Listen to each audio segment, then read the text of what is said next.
Hello everybody and welcome to 2020. A new year, but still just me. And also Brett, he's here. How's it going? I am hungover from last night. That Good was God. something. Charges are pending. What a doozy. Yeah, exactly.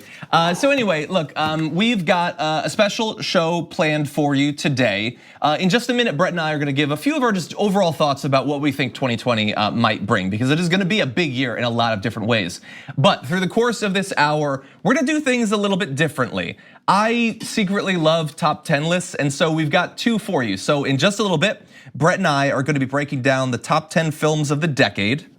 Very excited about that. There's no news today, everybody's hungover. Exactly. Later on in the show, Jayar Jackson's gonna be joining us. We're gonna be doing the top 10 garbage people of 2019. Great. I think that's gonna be a lot of fun. And we've also got questions that were submitted by fans of the show. I'm gonna be closing out the show by answering a whole bunch of those about American politics, the future, the show, myself, all of that. So it should be a lot of fun, but we're gonna start off with that overview. 2020 is now here. We've obviously got a presidential election coming up. We've got this huge Democratic primary. Other stuff theoretically might happen that are not about that, but that's pretty much dominating my thinking. And so I just wanted to have a conversation with you, Brett. What do we think that this year is gonna be like? What are we hoping for? What are we expecting? What are we fearing? What I want in this year is for decency and reason to break through. I really want. So we had some like fits and starts of it toward the end of the year with certain people coming out. Like there was a Christian magazine that came out and was like, hey, Trump's a little crazy, we should stop it. But I think like standing for your values. Standing for your values. Even when it's difficult. Yes, and making a stand to push back and shake people awake. What about you, John? I mean, I'm always down for that. Look, people, I know that we're really partisan and I know that we really like teams, we're big fans of teams, but there has to be something more fundamental than attachment to any person or any party. And so I just hope that people start to care once again about what is true. But specifically for this election, I mean, we have been through a couple of years now that I think I feel comfortable in saying they have been rough in a number of different ways. I just really hope, like my biggest hope is that this primary process ends the right way, makes the right choice. We have to have the right person to go up against Donald Trump come November. And I don't necessarily have a lot of faith, but these races are coming up soon, primaries and caucuses, and I'm just watching it and I'm like, look, I've done whatever I have been able to do, whatever little platform I have to try to push people in the right direction, that's now out there and we just have to sort of see. Yeah. Like we hit the ball and now it's rolling across the table, what's gonna happen? Yeah, I feel like a lot of the media when analyzing things like primaries, they pretend like they've done this 1,000 times and they've never done it before. Like they'll go and they'll say, well, Buttigieg, if he wins like the caucus in Iowa, they won't factor in anything other than this was the X, or if he and someone X, whatever happens in it, they like to take the conclusion that this is A, unprecedented, and B, happens all the time. Yeah. And I hate that. I hope they factor in realities on the ground. But that's one thing. But also in terms of like people snapping out of it, and so often we like to label things, and because of the label that they receive, that's good or bad, and we don't analyze whether like the things they do, the things they say, the things they represent are good and bad. People say that's a Democrat, so that's bad. That's a Republican, so that's bad. I think if we all take a second to realize we need to take a step back and evaluate what in the actions are good and bad, what in the consequences of those actions are good or bad, rather than starting with the label, then that'll help a lot. I think that's wise.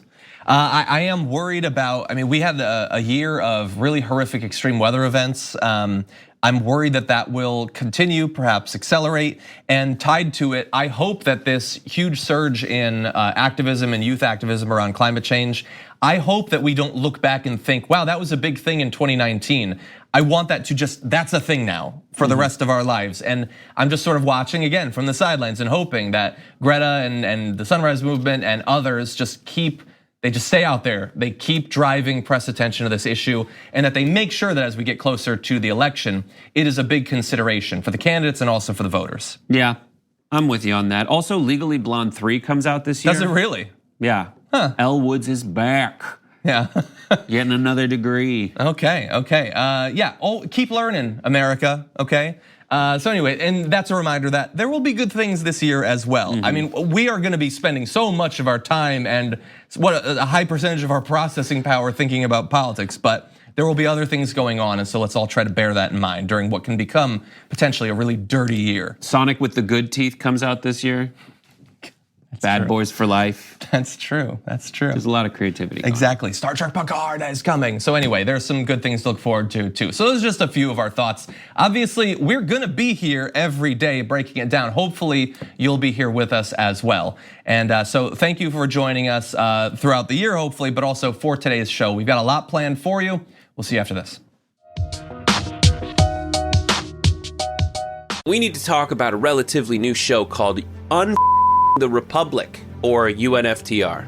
As a Young Turks fan, you already know that the government, the media, and corporations are constantly peddling lies that serve the interests of the rich and powerful.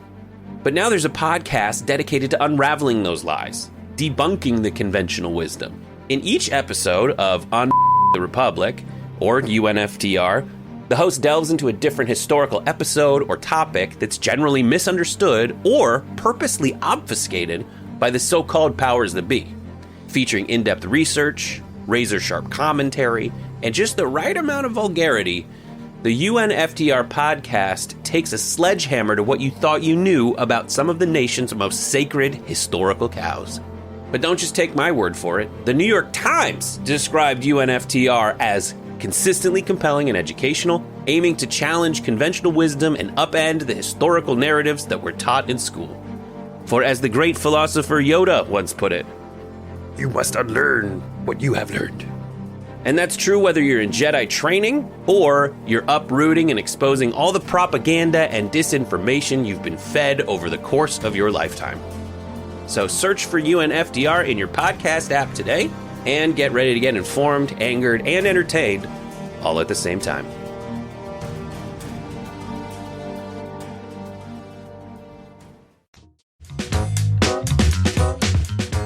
The decade is ending, and there were some great movies through the course of it. This is, of course, non-political, but you know what, Brett Erlich?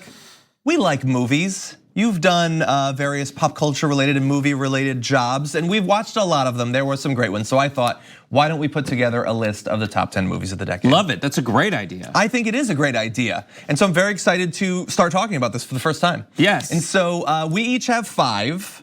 Our number 5s down to our number 1s. You're gonna be going first for each number, and we're gonna see if there's some overlap. There were a lot of movies, so it seems kind of unlikely. But why don't you get us started? All right, so my first film, and I just want to say, first of all, and I'm sure I speak for John too, this is a difficult thing to do. It's impossible. It's not impossible. No, it's impossible. I don't have any. I didn't select any.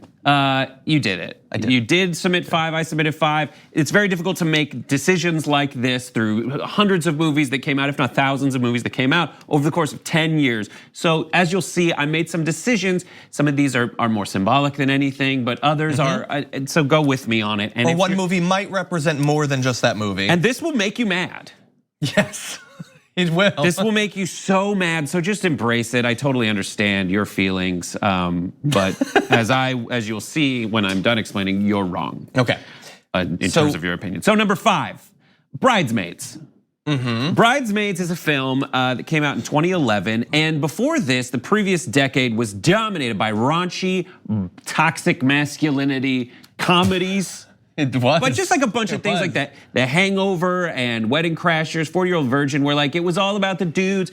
Every film failed the Bechdel test, which is, are the women just there to serve the men? Do they ever have conversations between themselves that aren't about the boys? And Bridesmaids tore down a lot of those norms, made it okay, and also paved the way for, it shows you how good the original movie is in terms of how many copycats came after. We're talking about The Heat and Ghostbusters reboot with ladies.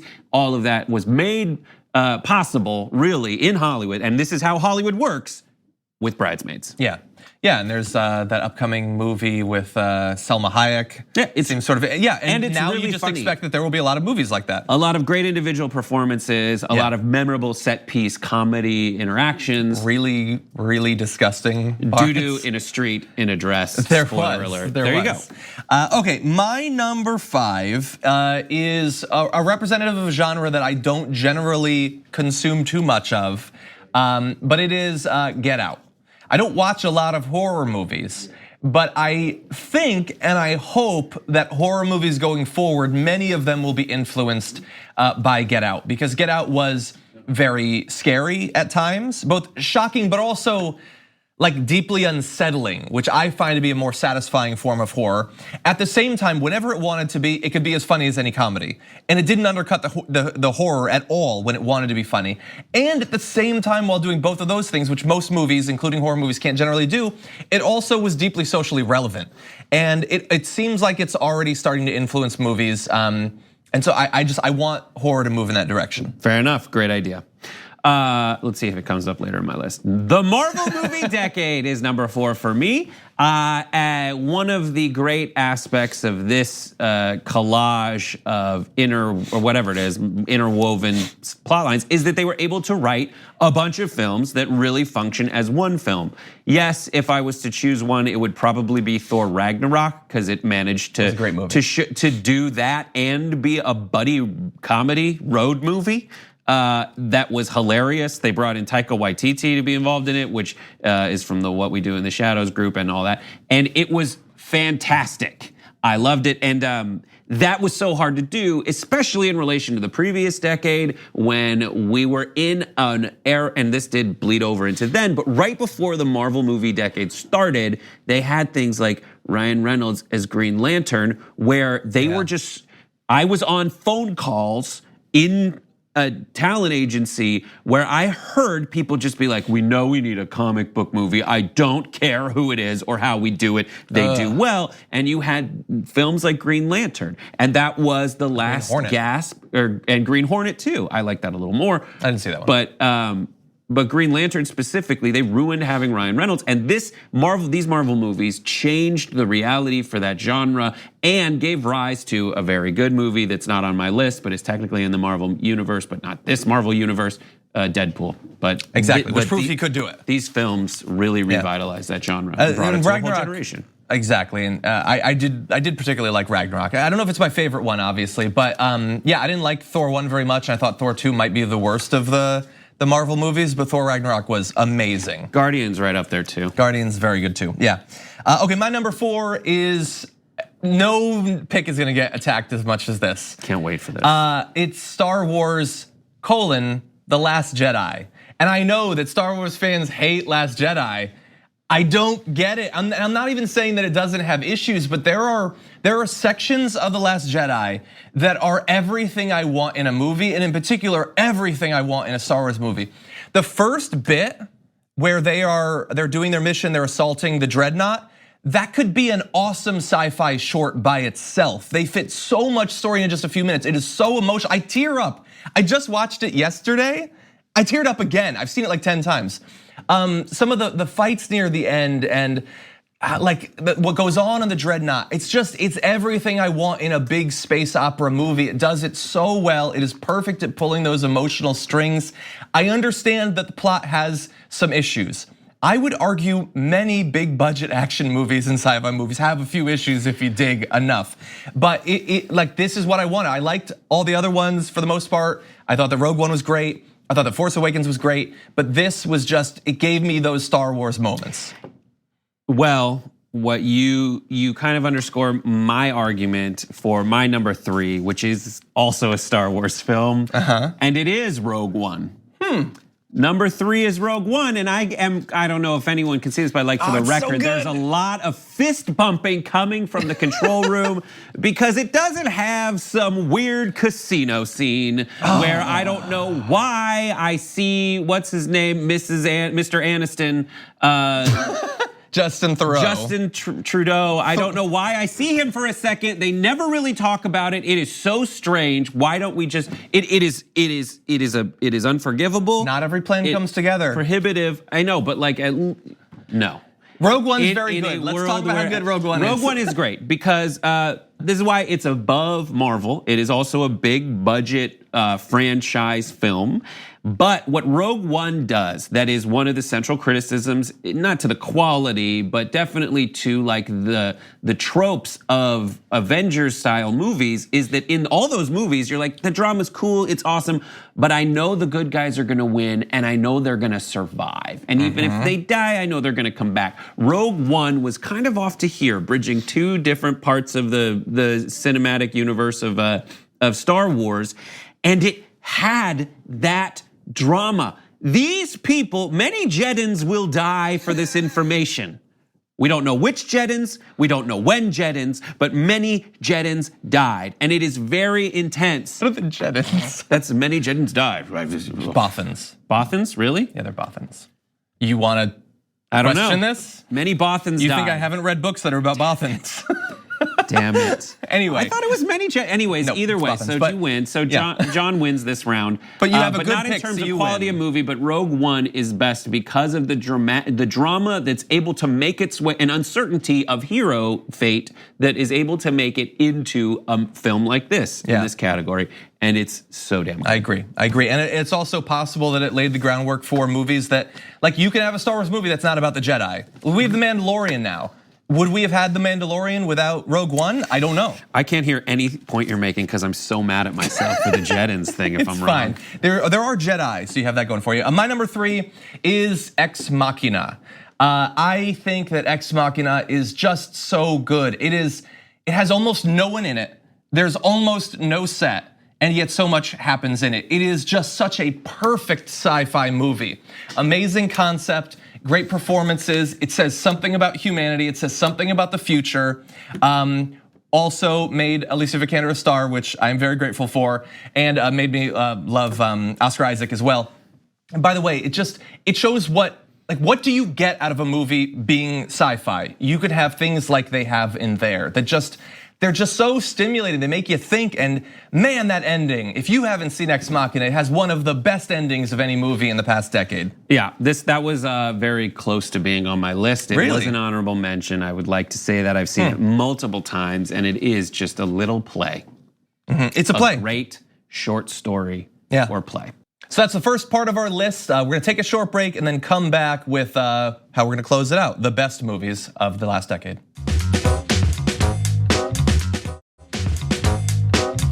My number 2, Get Out. It made it on, okay. Get Out for me, specifically this poster. Get Out for all the reasons that John gave, but I won't trivialize it by putting it down on 2 like John did, on 5 like John did. Also, I still feel bad about the Bothans thing, so just Very good movie. By the way, I hadn't seen that poster before. I love that poster. Yeah. Your turn. Great movie. My number 2, sort of similar if we're one-upping each other, is Avengers Endgame. And this kind of is a cop-out. It stands in for I have really enjoyed the Marvel movies, but this one in particular, like if you want to give credit to what Marvel did with all these movies, something that seemed impossible, and it turns out might kind of be, because other people are trying to do this and they're not making it work, this cinematic interlinked universe. What Avengers Endgame represents is collective storytelling across many different people over the course of a decade. And what does that give you? Well, it gives you that final battle scene, which is, again, in the same way that Star Wars The Last Jedi gives me everything I want in a Star Wars movie, that last fight is everything I want in a superhero movie. And not because it's people hitting each other. Tons of movies, even good movies, like I love Wonder Woman, that last fight is terrible because there's nothing to it. There's no consequences, there's no emotion, there's no drama. I'm Ares. Exactly. Every bit of that last fight in Avengers Endgame is infused throughout with drama and consequences. Not just because they're good storytellers, but because of everything that's come before. You could watch that 10 times and be looking at things in the background, and there's just so much that's there. I saw it multiple times in theaters. I just love that they made it happen. And when, spoiler alert, when those portals start opening, I was just done, devastated. I mean, obviously I like genre movies. That's my list is full of that stuff, but it was so expertly well done. Oh, I'm gonna watch it again after doing this list. Okay, so Avengers, my number 2. My number 1, you're gonna hate this. What is it? You're gonna hate it, but I will defend it. The Social Network. There it is, I got a Bart clap. All right, so here's why The Social Network is the number 1 movie. It says Brett is right as a lower third, God bless. What the? Who made that? This is Sorkin and what's his name? The director. Anyways, I don't know. This is Sorkin and the director who, Fincher. I was gonna say Mamet, but that's because John hates when I say that. Mamet, Zosh. This is Fincher. Great director, great writer in certain circumstances, doing something that really defines the decade. And right now, as we go through and experience every testimony given by Mark Zuckerberg, what do we all draw on? We draw on what we learned from The Social Network. That's true. And we get that history of where it came from, the people behind it, what their thought processes were. Does it really match up? I don't know. But that's the thing. None of us know. But this is what really defined the decade. And I want to watch it again, which is one of those tests. I want to go back and see. It's super well acted, well done, and it really does define the last 10 years, what happened. And I'm so glad that a film was able to really capture something that huge for the entire planet in the way that The Social Network did. And pretty early on too. Like I didn't even consider it for my list, but when I saw it back when it was in theaters. I really did like it. And when I think about what I thought when I thought of Facebook back then versus now, like we have come a long way. And I do think that even now, what I think about Facebook is still influenced by The Social Network. Thank you, John. So it wouldn't be on my list, but it's a good number 1. My number 1, I'm actually surprised isn't on your list, but now I feel kind of weird. But I'm still gonna say it. I can't wait for this. Obviously, there's a theme to my list, but my number 1 is. Do you have a guess? I don't know. It's impossible. You like couldn't. Tomb Raider 2. Okay, it hasn't come out yet, but I'm gonna love it. I like Tomb Raider, but it's not gonna be on the list. My number 1 is Mad Max Fury Road. Oh my God, we saw this together twice, I think.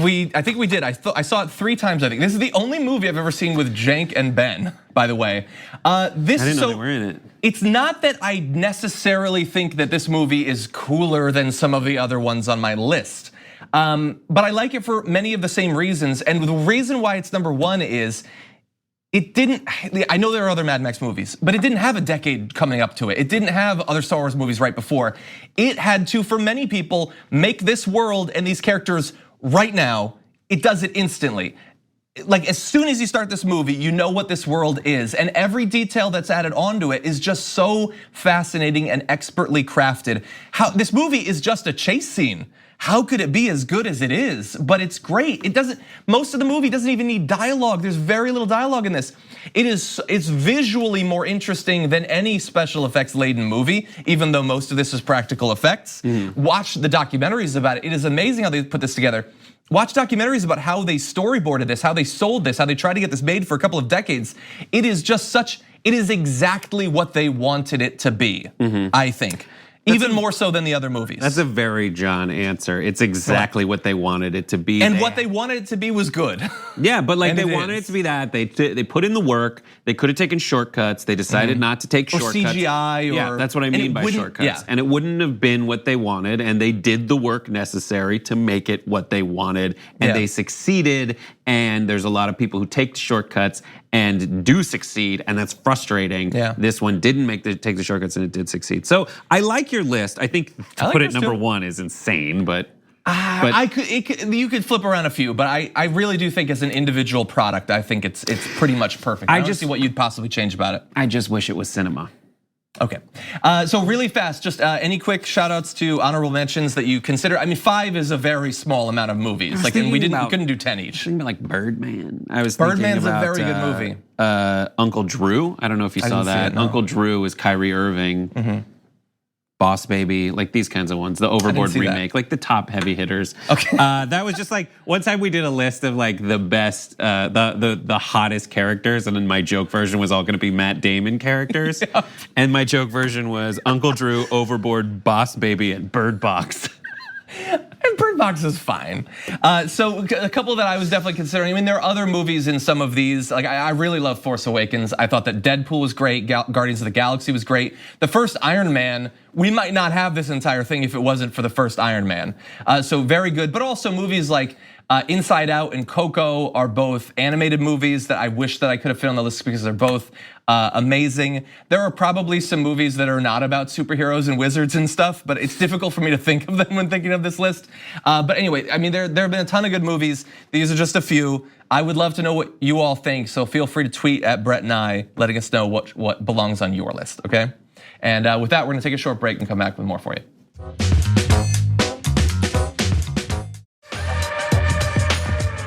As we enter this new year, I thought it would be a good idea to look back on the last year and do a little roundup of the garbage people that were.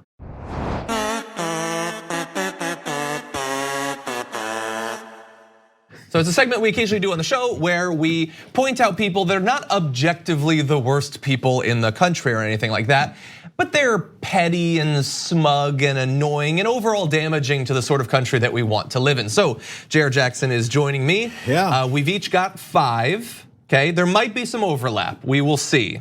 But why don't you go with your number 5? Feel free if you have any general commentary. I feel like we will definitely have to have overlap because there's specific people in this country that are destroying it from within, and they just don't get enough credit.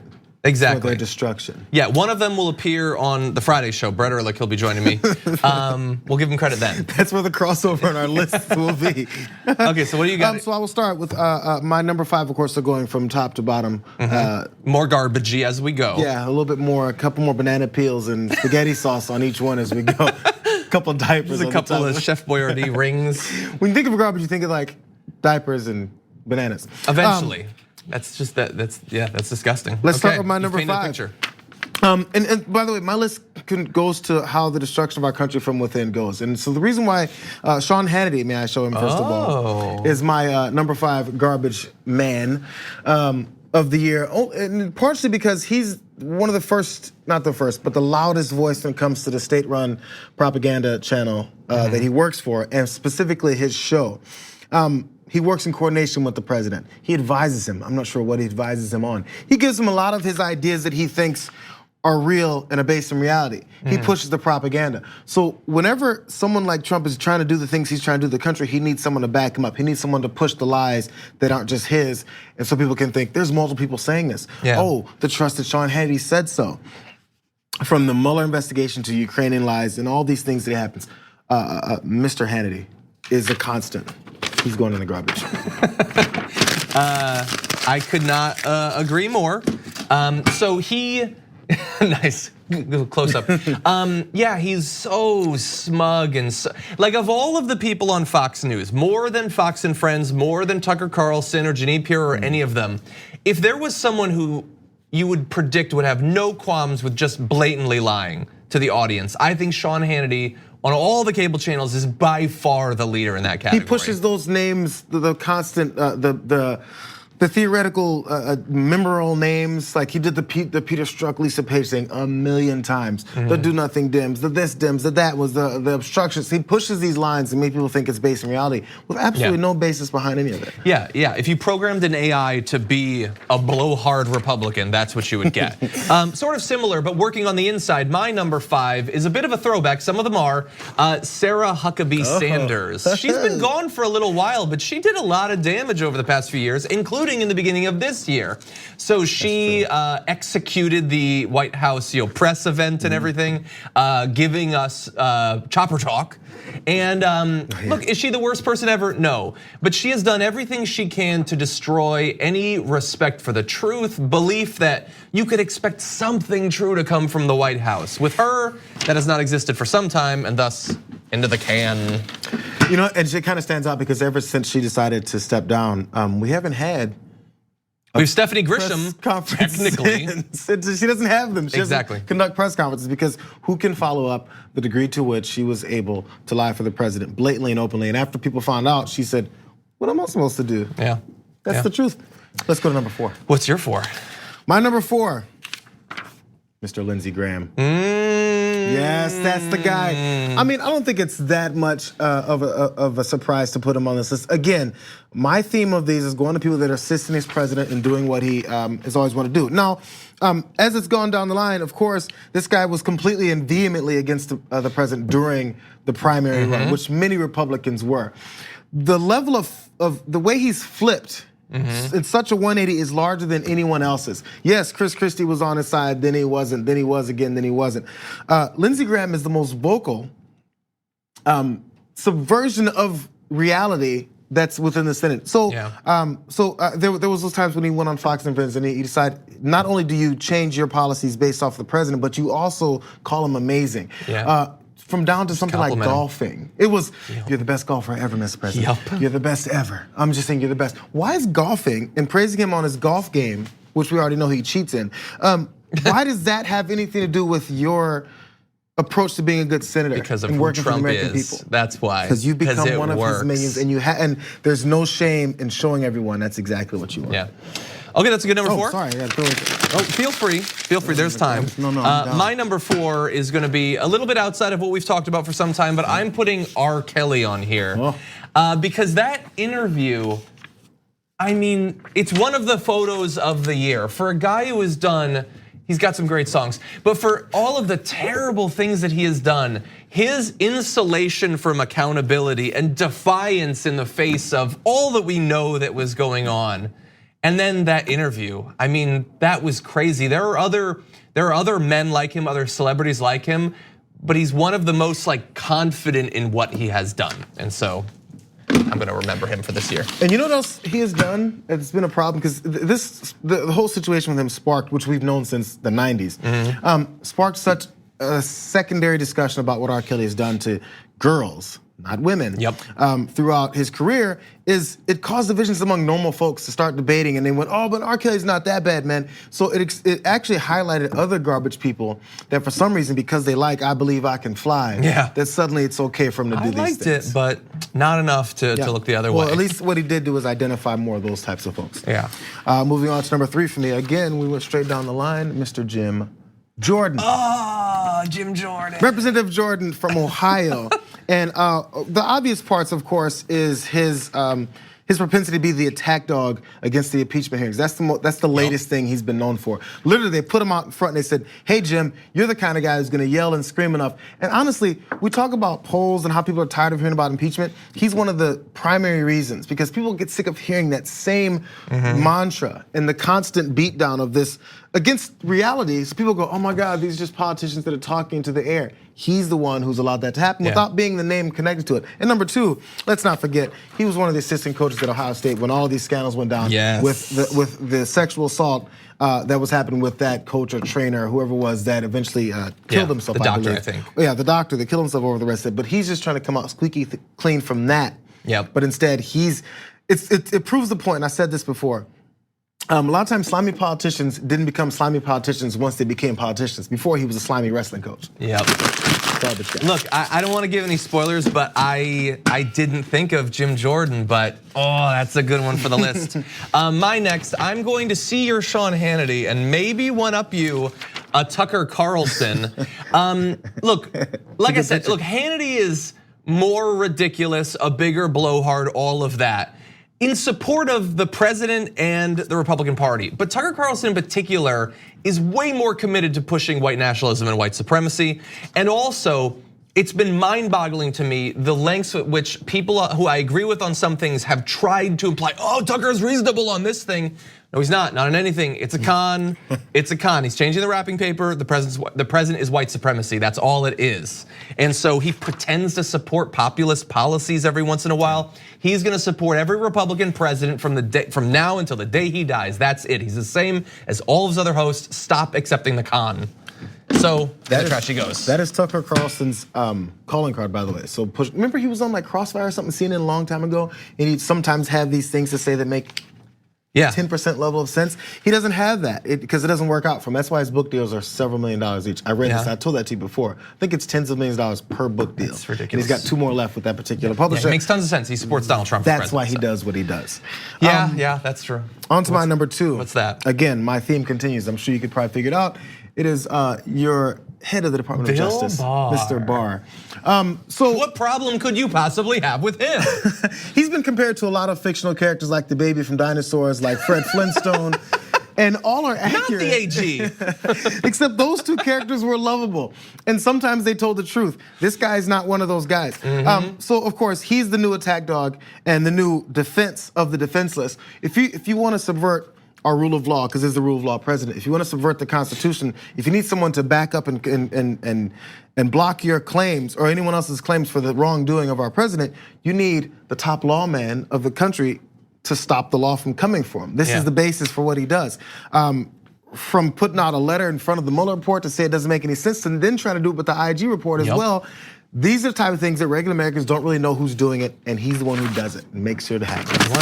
He's doing the job he was brought in to do, and we told people before he got sworn in. Jeff Sessions was run out. Yeah. And then Barr said, I know how to be the right guy. He's such garbage. He makes Jeff Sessions look like a serious attorney general by comparison. Isn't that crazy? My number 2, this might be a bit of a surprise, but Donald Trump. Because you know what? Donald Trump doesn't deserve to be number 1 in literally anything. He is a garbage person because he's not just awful, he makes everyone else awful. His allies, he's made Republicans awful. He's made the rest of us worse too. I'm worse because of Donald Trump. Every year, I'm a worse person because of this garbage. And like almost everyone can only acknowledge one of the 2 things that he has done. They either say he has revealed how bad X was, or he's made X bad. No, he's done both. He has revealed the corruption and he's more corrupt. He has revealed the racism and he's made people more racist. All of this stuff, that is why he is so terrible. And the thing with Greta Thunberg, that was the straw that broke the camel's back. So, where he belongs, not in the White House, but in the trash house.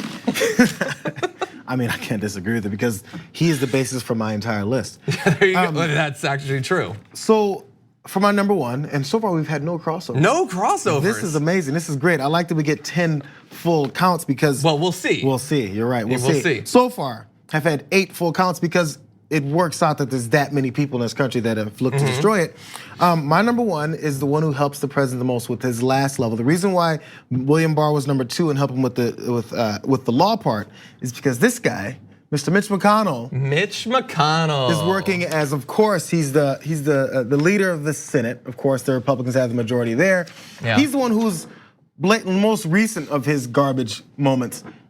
Is he admitted his hypocrisy on not appointing, by the way, the 3rd time he's done that. Yeah. Where he's not appointed judicial nominees from Obama and has done so much for President Trump and will continue to do so and said so. Now with the impeachment trial coming to the Senate, he's also said, I don't have a mindset on this, I'll go right forward and do it. Just today, he said, I'm not gonna be impartial about anything with impeachment, are you kidding me?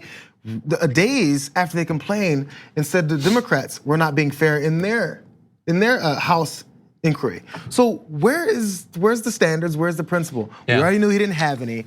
Mr. Mitch McConnell. There you go. Done. You've got like a perfect list of the defenders of the president. Like Bill Barr is his shield and he's his shell. He couldn't do it. He couldn't. Yeah, I love that.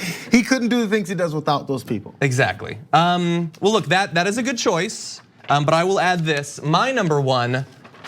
Mitch McConnell.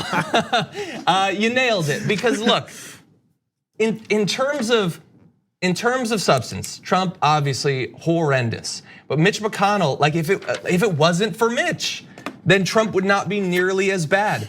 Nothing has been done this year effectively, nothing positive anyway. Lots of bad stuff has been done. Almost nothing positive has been done because of Mitch McConnell. He is standing between the American people and the solutions to the problems that they face. And he is just gleeful about the entire thing. He is as smug as Sean Hannity, but has actual political power. He's a horrible guy. He's helping to protect this proto-fascist president that we have. He should be remembered through the rest of American history as exactly the sort of people that we should keep out of the highest levels of government power. And so I will join your picture in the trash with mine. And I mean, so again, you brought up the part about legislative blocking. he's the one who's gonna allow things to come to the Senate, and then they will claim that Democrats, the do-nothing Democrats, as we go back to my number 5, Sean Hannity likes to say, the nothing has happened because of the blockade that has been created by this guy, who then they complain that the Democrats, when they're in office, do that. When is the accountability gonna come? But for some reason, he slides right under it. He declared himself the Grim Reaper and then gets to call them do nothing. Very frustrating. Anyway, those are the top 10 garbage people of 2019. Ooh, who are we gonna get in 2020? Maybe there'll be some new names on the list. But Jayar, thank you so much. That was a lot of fun. Awesome. Stick around. We got more for you after this. So we're entering into 2020, and I think it's gonna be a pretty big year. I'm the only person who thinks that. No one else has predicted it.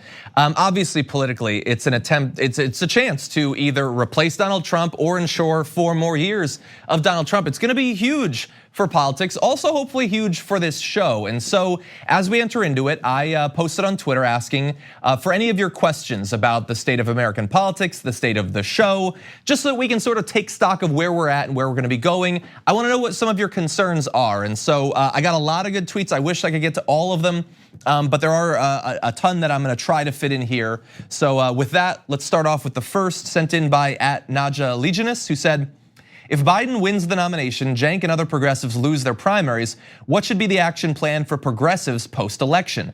Will sticking to the Democratic Party setup in that bleak scenario still viable in your opinion? Well, look, looking forward to the election, obviously I can only speak for myself. I don't know how everyone is going to act. But what I can say is that looking back at the evidence I have about the most recent election, I know how my progressive role models will act. If I look back to 2016, where I supported Bernie Sanders in the primary and then Hillary Clinton in the general election, all of the people I respect most in politics did that exact same thing. That was what Bernie Sanders did. That's what AOC did. That's what Elizabeth Warren did. That's what all of them did. I mean, even, look, if you're a big Tulsi Gabbard fan, that's who Tulsi Gabbard supported, Bernie Sanders and Hillary Clinton. That's what progressives did. Now, there are others who didn't, and that's perfectly fine. We'll have that debate or whatever.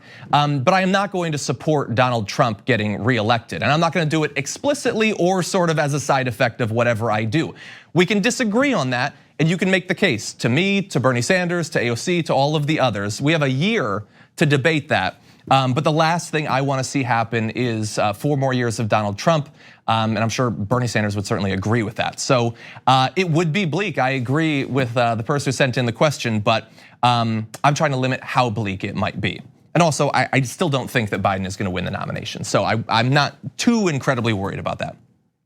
Next question from @ShaneKilling says, will we ever get a game show that has spouses? That way we can meet the extended TYT family.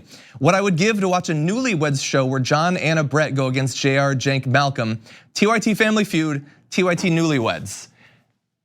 Shane, that is a very good idea, I think, actually. The issue is that it really depends on the spouses. And I like the idea of TYT Family Feud a lot more than the newlywed game, because you're really setting yourself up for a potentially disastrous outcome with the newlywed game. If you do really badly, then that's a defeat that lasts after the taping. So I don't want that. But Family Feud might be a lot of fun. It really depends on how eager some people, spouses are to come on. Like, could Anna convince Christian? Probably, he's a really charismatic social guy, but he doesn't do tons of video. My wife is actually an actress, but she doesn't do a ton of like politics stuff really, so I could try.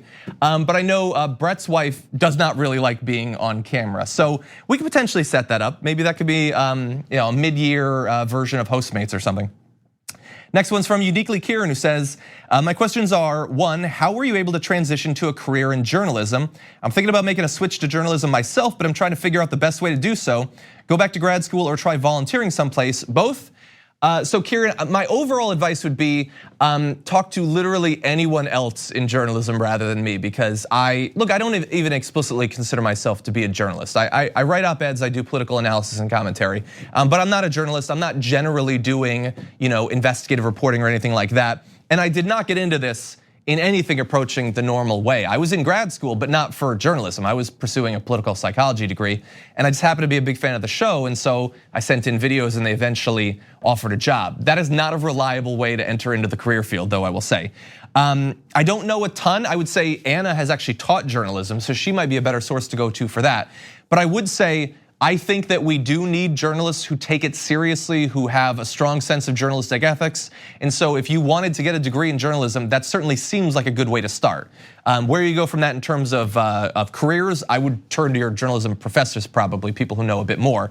But I would not pattern yourself after me. It is not a reliable way to get into this thing. Jared Kiger says, how excited are you for Star Trek Picard?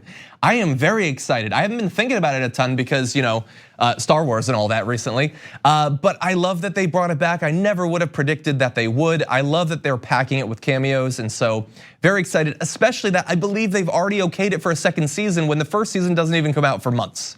So that's something to look forward to. Diamond Dog says, does TYT have a contingency if Cenk wins his election? I can't imagine you doing both TDR and TYT every day. So the plan right now is as he's campaigning and everything, I'm filling in on TYT, which I think is very reasonable because I've been doing that for literally years. That's always what it's been. I just assumed that if he wins his election, I would carry on doing that. But the reaction from so many people saying that that seems crazy makes me a little bit worried. I still plan on doing it, and I'm gonna do it. I just might have to start like taking naps in the middle of the day or something.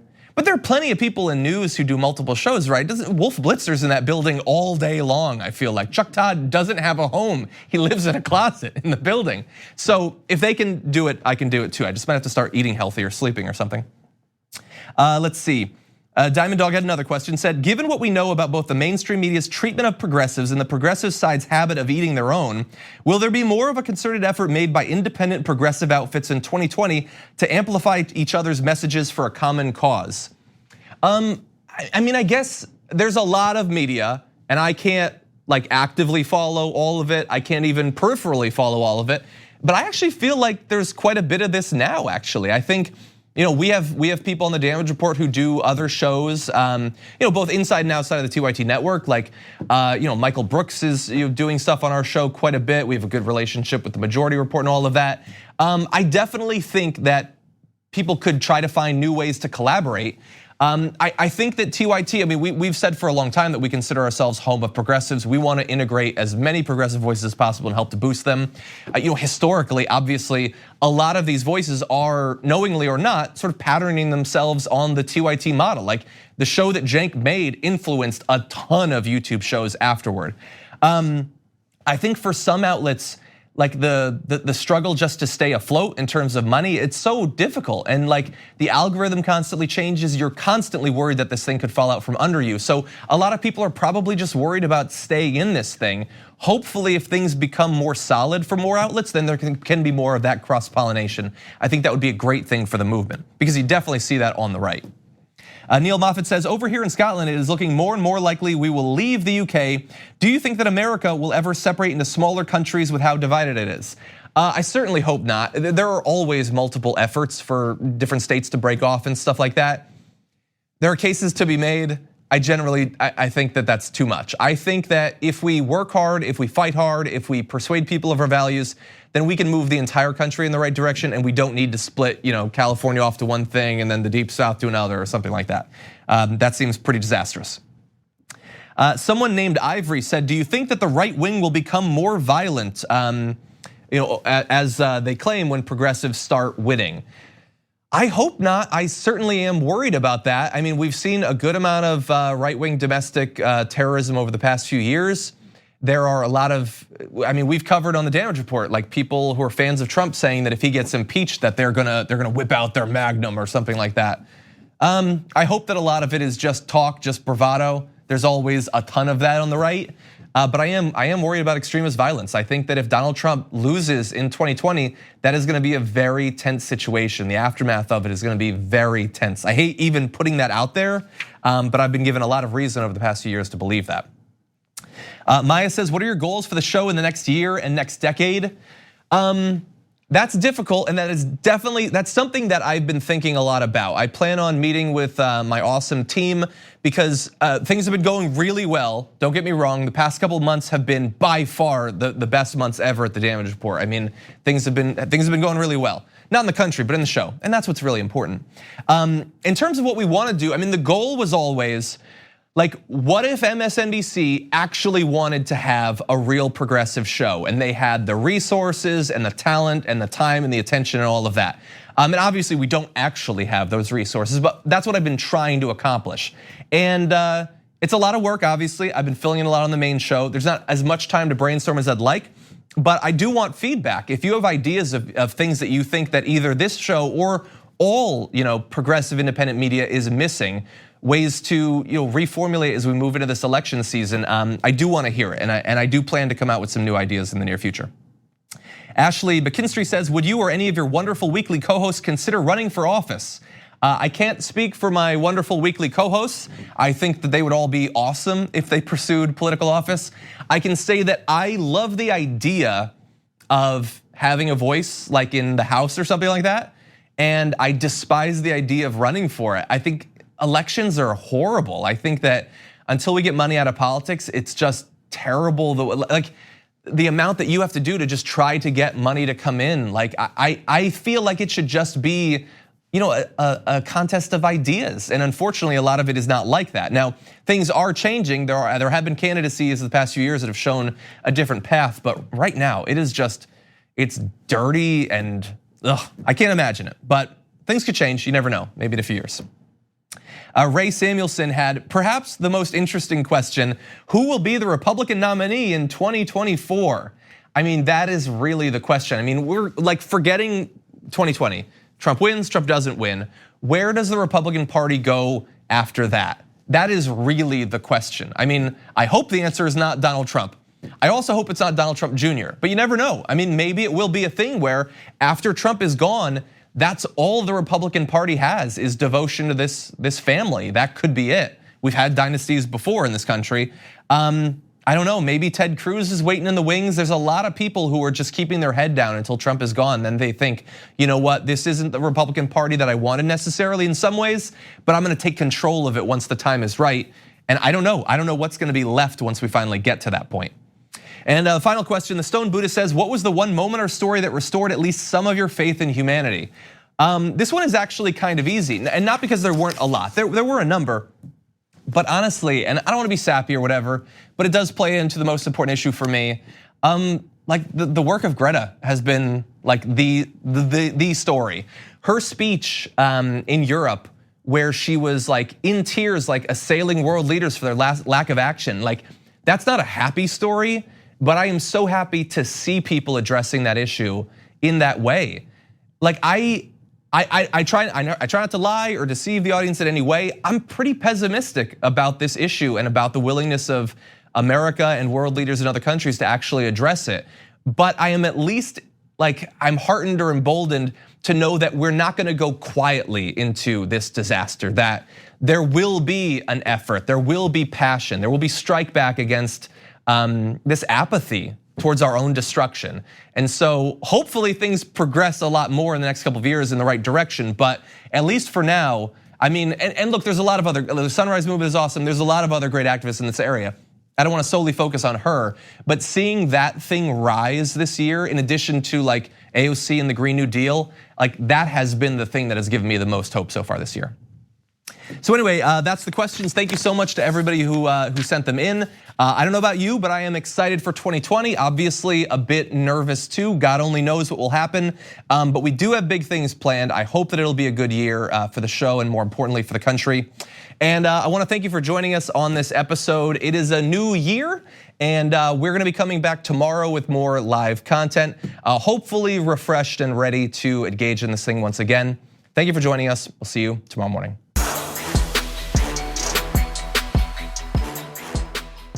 Thanks for listening to the full episode of The Damage Report. Support our work, listen ad-free, access members-only bonus content, and more by subscribing to Apple Podcasts at apple.co/TYT. I'm your host, John Adarola. I'll see you soon.